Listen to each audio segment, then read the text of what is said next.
Hello again, I'm Rodney Reynolds and welcome to another video review. Today I'm looking at the NZXT Panzerbox case. This mid-tower ATX case is currently only available in a black color and it's all aluminum, so it's lightweight, but the welded construction makes it very strong and rigid. The top of the case is all mesh, which provides excellent ventilation, and a 190mm exhaust fan is included. This fan can be removed and a large dual radiator can be installed using the included mounts. Conveniently located at the top are two USB 2 ports, a microphone jack, headphone jack, as well as an external serial ATA port. Here's the power button, reset button, as well as the hard drive activity LED and power LED.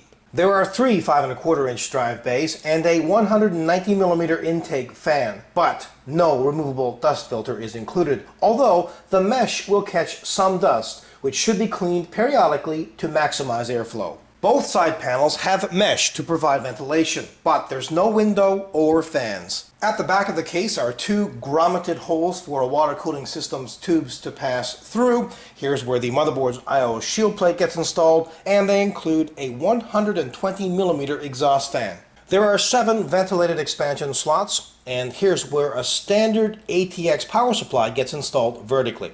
And there are 2 thumb screws on each side panel. This case fits standard ATX, micro ATX, and baby AT form factor motherboards. Since this is a small mid-tower case, there isn't a lot of room to work on the inside, but thankfully, the motherboard tray is removable. Just remove 5 thumb screws at the back and slide the motherboard tray out. Being able to work on the main computer components outside the case is fantastic, especially since this is a rather small case.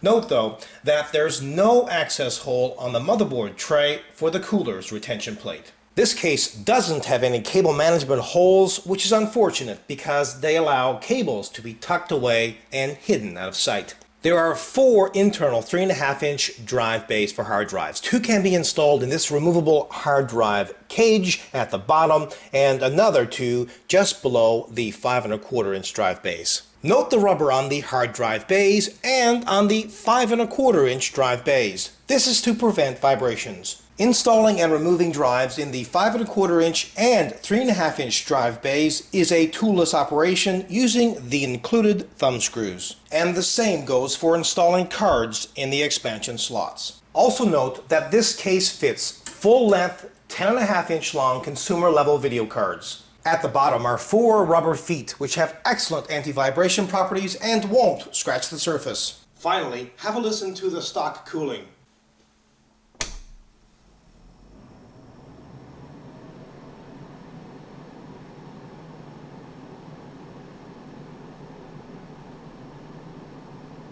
This case was primarily designed for LAN party gaming use, but you can also use this, of course, in any application where you require a really sharp-looking, all-aluminum case that has a fair number of drive bays, fantastic air circulation, and comes with a removable motherboard tray.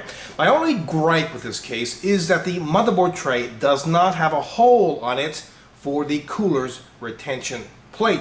Oh, and as well, the fans are a little noisy, but of course you can control the fans with a rheostat or plug them into your motherboard and control them that way. Overall, this is a kick-ass product. Until next time, take care.